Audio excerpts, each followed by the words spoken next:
Hello, fellow watchers and Walford on Tap enjoyers. Ash and Piggy here bringing you another edition of Walford on Tap, the show where we discuss today's EastEnders. This episode discusses the immediate big story, that being Sam blackmailing Phil after Aunt Sal's funeral, and overall just talking about Aunt Sal's funeral, because it was the main fucking thing of the episode. But just to give some of the more exciting aspects, we can obviously talk about some of the other stuff. Some of the other stuff which is also some exciting, some a little bit gross, but as we'll have to take it. Piggy, your thoughts? Oh,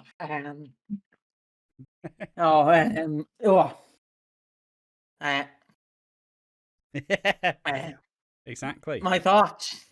I'm excited. This was a good episode. This is what EastEnders is about. This is what it's about. The gossip, the tea, the syrup, the mustard, the honey, the Yeah, exactly. the forte, the vortex. Couldn't think of any more puns. So other than the honey, the tea, and the exciting gossip. things that happened is obviously Nish is back from the hospital, and we get a bit more of what's gonna go down.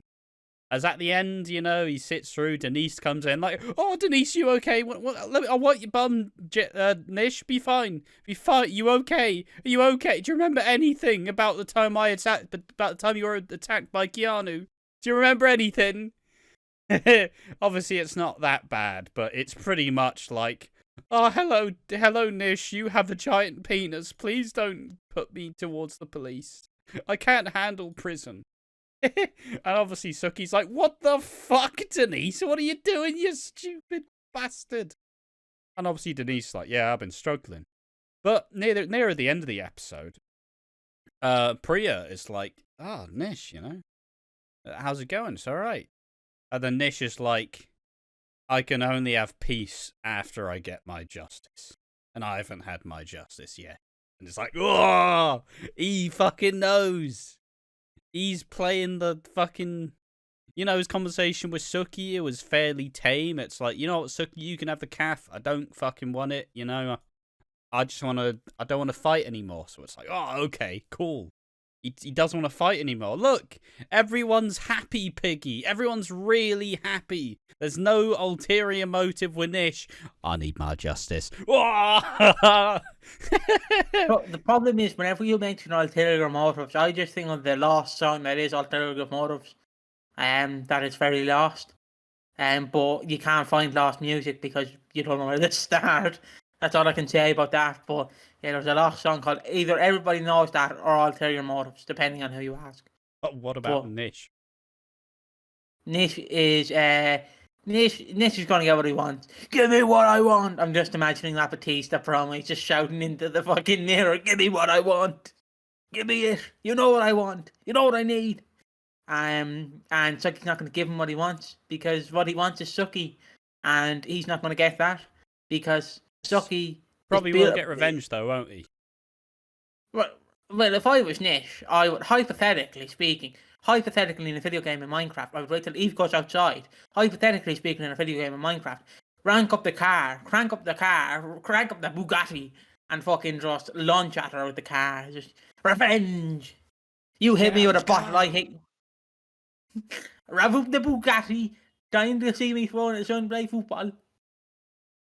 Mate, you're on another level today. What's in that fucking smoothie?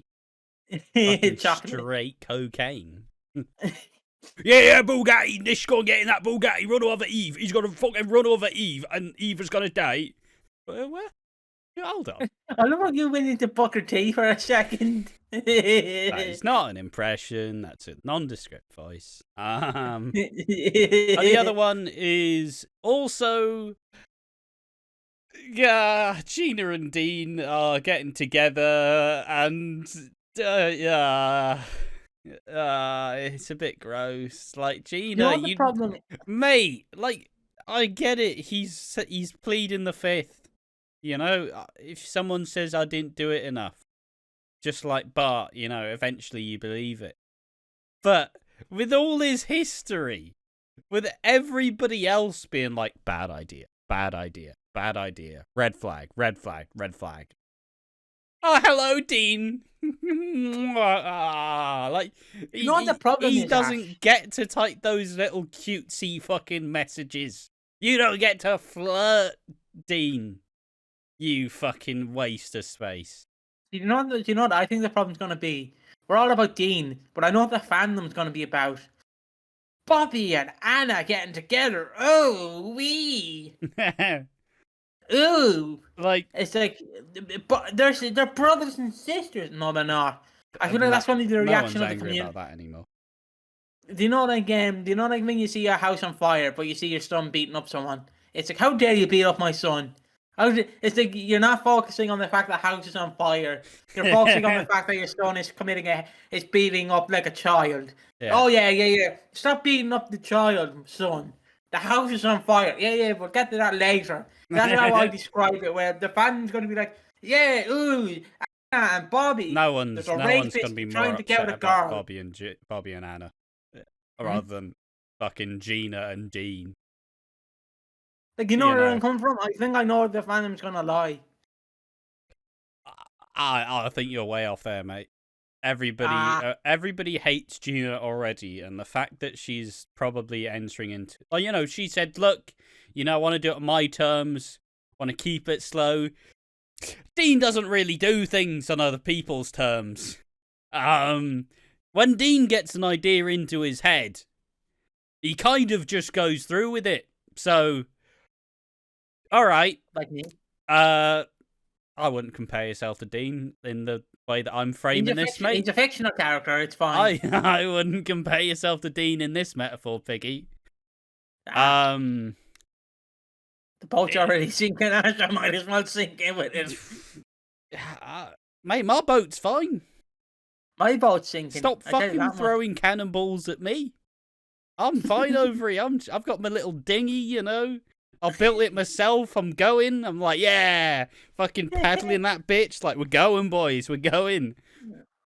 Why is there a cannonball heading at me? It wasn't even aimed at me. It was aimed at someone else, and you missed.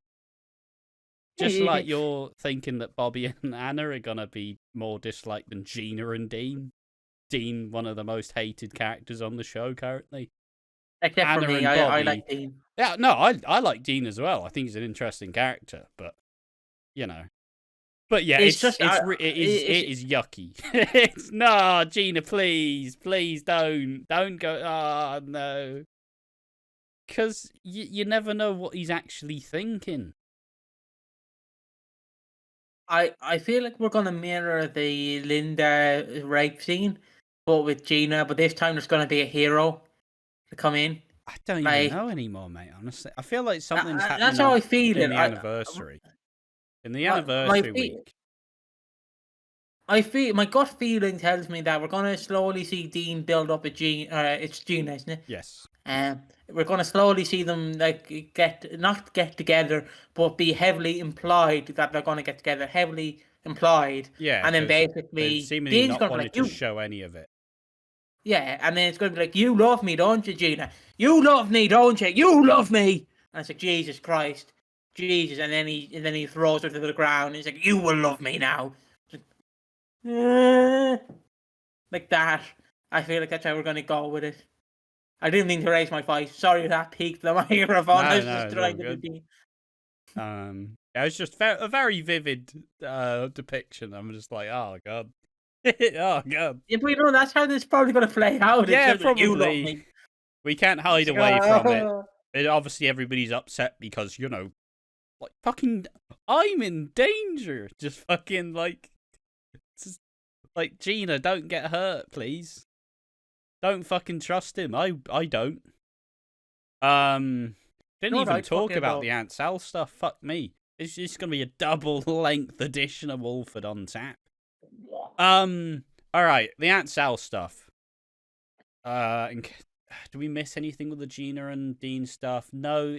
It seems like a lot of it, they don't want to show it a lot, and it's going to be very cloak and dagger. And I suppose there will come a time where Dean will be like, why can't you just be open with it? And then obviously Gina's going to be like, mate, you know your history. And it'll all blow up, and It's just, with Dean not dying at Christmas, like, where the fuck does he go now? What does he do? And this seems like the direction, so anxiously wait and see for that one. As is the Nish stuff. The Nish stuff's exciting. So, Aunt Sal's funeral. I thought it was going to be a lot bolder than it was. I thought it was maybe even going to get, like, more than one episode. It was quite short for what it actually was. It was good. Introduced to Billy's dad, who Phil knows, and is like, you better stay the fuck away, boy. And I mean, Phil, what you're gonna do is an elderly man. Like, you can't really beat break him his up. legs. You can't really break his legs. He's an elderly man. They'll never recover. That's a hate crime. I mean, it's also GBH, so not even the worst of his troubles. But yeah, essentially, Stevie, not that he was known, he was just known as Billy's dad. He's like, Phil, I've got nothing, I've got no one. He looks like a mean bastard. Yeah.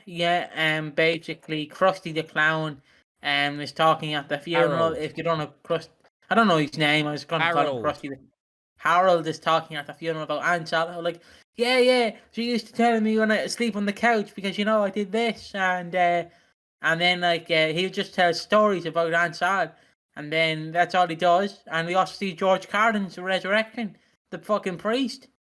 Or if you're Ash. I also laugh at fucking...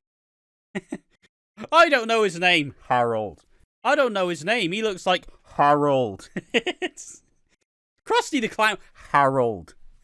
Harold is his fucking name. Yeah, fair enough. But yeah, because a reference afterward though is like the priest looks like every wrestler holding him in their hair. Like it's literally oh yeah, Jesus, oh Jesus. Like I don't mean obviously, to be mean, but obviously I can't do that because my hairline's fully intact.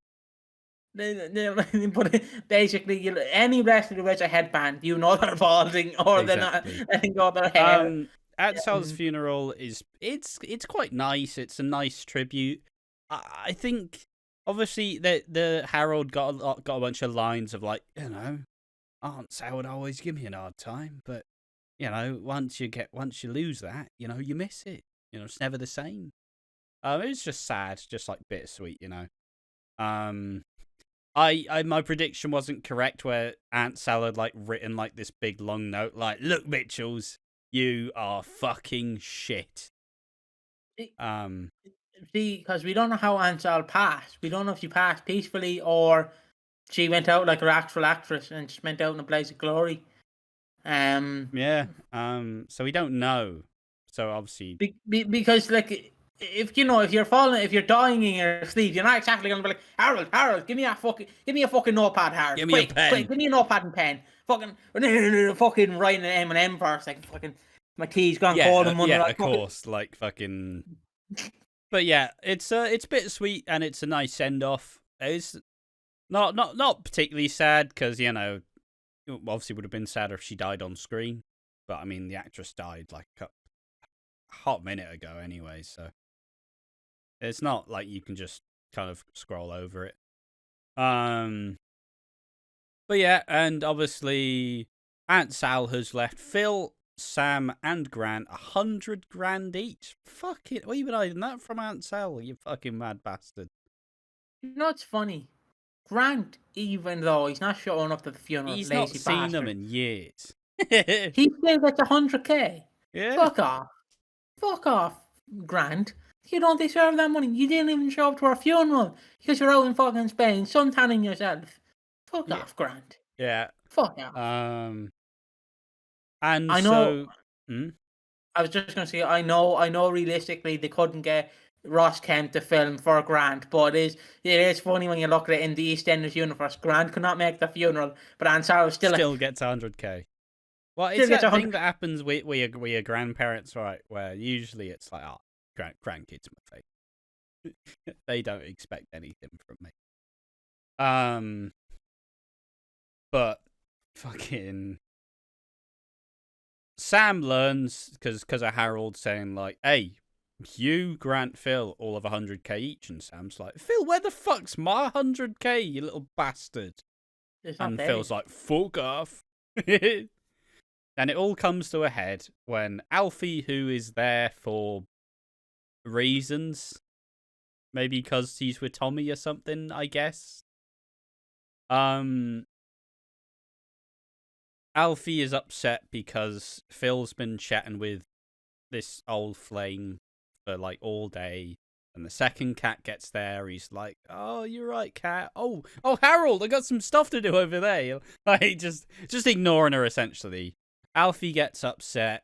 Phil's like, "You better fuck off, mate. Step the fuck back, boy."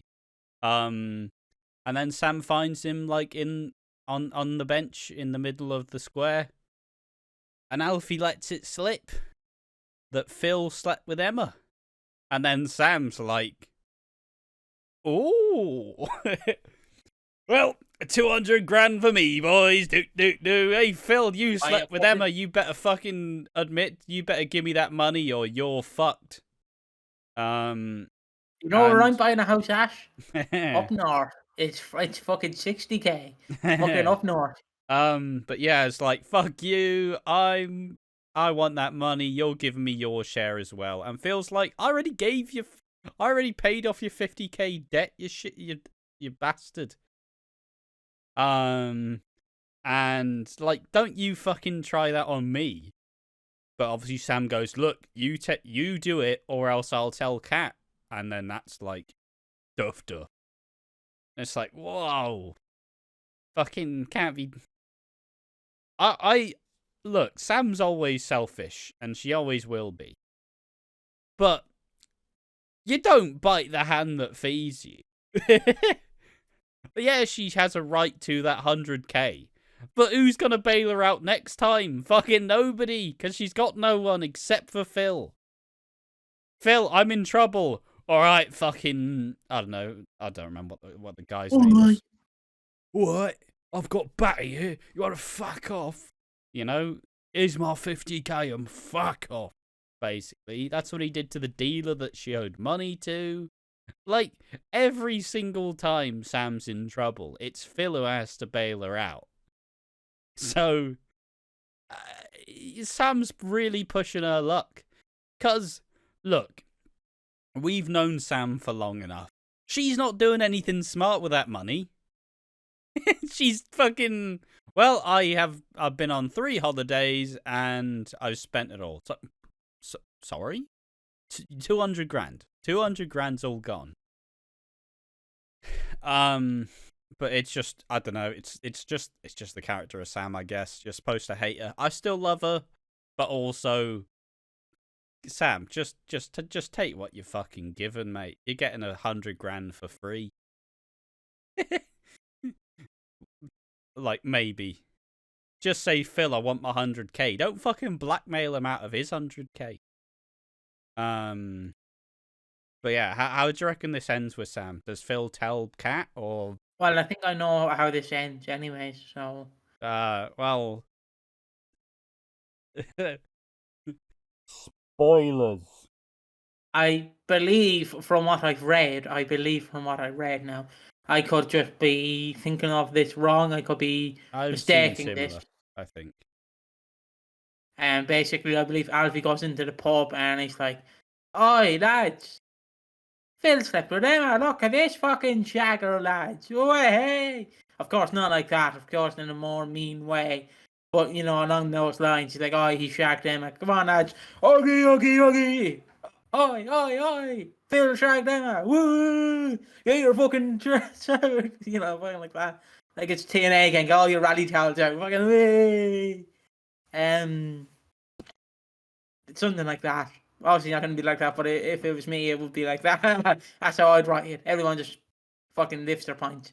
But yeah, that's how it's going to happen. And I don't know the aftermath of that. Kat's probably going to be furious with Phil. And they're definitely splitting up. And then, of course, then she waltzes back into Walford after a 4-month hiatus with Mummy. It's going to be a big old juicy baby bump. Don't know why we've made this up, but like Imagine how funny it would be that Phil suddenly got fucking super sperm. Just fucking that egg wouldn't have hatched without me. It's only one man who could do that job. It's like when Dirty Den shagged Zoe back in the day. It's like but instead, Phil's the man to do the job. You need a child. I'll fucking give you a child. Right. You know what's funny is I know this is the end of the Walford on Tap. You know what's funny is in the Discord with fucking Jonathan Ross. He's like, why was Alfie at the top of the list? And then we just both went, mummy. Yep. Yeah, Albie. Why is Albie top of the list? Mummy. And then I love his response was like, I would never expect in reality that Phil's son would be higher than Phil on our list. And we just both giggled. We both giggled. Oh yeah, exactly. And as it's been brought up, we do have a Discord server. There's a link to it in the description. Everybody's in there. In there is lovely and friendly. While we share some news that we don't feel like there's enough to do a video on. We've been having some discussions. You get to see all the new videos and eventually get updates as to what we're actually doing. So join the Discord, and we also have a Patreon and a Ko-fi where you can donate to us either monthly or just a one-time donation. And that would be appreciated if you like and want to support the content and make it so we can do even more. But there we are. That's Walford on Tap. Double the length. It's a double power, double length, double thickness, all the juice. As the weekend was good and I've got energy again. So, thank you for watching Walford on Tap. I've been Ash. Look at my haircut. It's all lovely. I'm in my glow up. That's all I'm saying. I'm feeling myself. I'm staring directly in my eyes. And I've been joined by Piggy. Yeah, I've been here. My hair is washed, by the way. That's why it's all fucking clumpy. It's washed. Mate, I'm just waiting for one time you turn up with like the towel like fully or like meshed around. I was debating it. I was debating just having the Taz towel on my head, just fucking covered, just cover myself like Taz. But I didn't. I was debating it. But if when I have a shower next, I'll fucking do it for a video. Why not? Exactly. But yes. Thank you for joining us for Walford on Tap. I hope you enjoyed the reaction as well. We tried to make it extra fun. Not sure whether that will stick around for the rest of these episodes, but for the funeral, we felt it was only fitting. Thank you for watching. Join us in the next one. Bye-bye.